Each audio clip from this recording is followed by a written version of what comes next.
بسم اللہ الرحمن الرحیم۔ السلام علیکم۔ آپ دیکھ رہے ہیں دنیائے اسلام 786۔ دوستو، اگر آپ نے ہمارا چینل سبسکرائب نہیں کیا تو ضرور سبسکرائب کر لیں۔ ایک نوجوان اپنے بوڑھے ماں باپ کے ساتھ کسی مہنگے ہوٹل میں کھانا کھانے گیا۔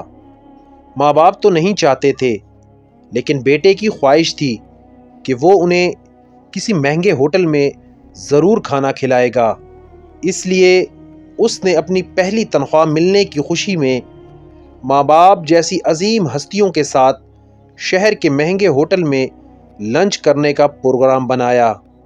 باپ کو ریشے کی بیماری تھی، جس کا جسم ہر لمحے کپکپاہٹ میں رہتا تھا، اور ضعیفہ ماں کو دونوں آنکھ سے کم دکھائی دیتا تھا۔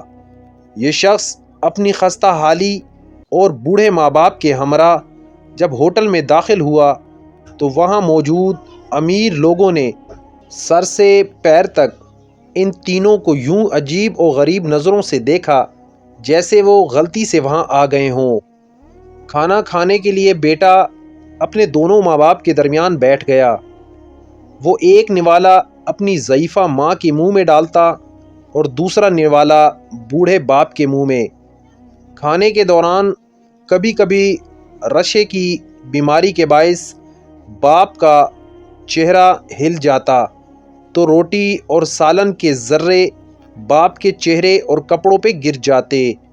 یہی حالت ماں کے ساتھ بھی تھی۔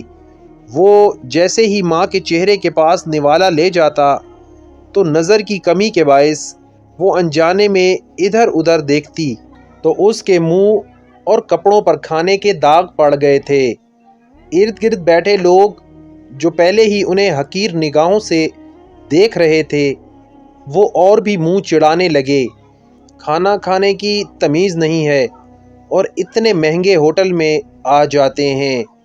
بیٹا اپنے ماں باپ کی بیماری اور مجبوری پر آنکھوں میں آنسو چھپائے، چہرے پر مسکراہٹ سجائے، ارد گرد کے ماحول کو نظر انداز کرتے ہوئے، ایک عبادت سمجھتے ہوئے انہیں کھانا کھلاتا رہا۔ کھانے کے بعد وہ ماں باپ کو بڑی عزت و احترام سے واش بیسن کے پاس لے گیا۔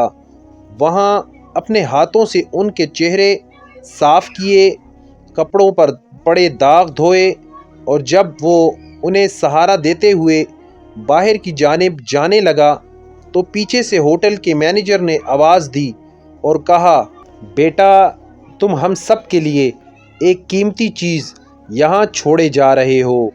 اس نوجوان نے حیرانگی سے پلٹ کر پوچھا، کیا چیز؟ مینیجر اپنی اینک اتار کر آنسو پوچھتے ہوئے بولا، نوجوان بچوں کے لیے سبق اور بوڑھے ماں باپ کے لیے امید چھوڑے جا رہے ہو۔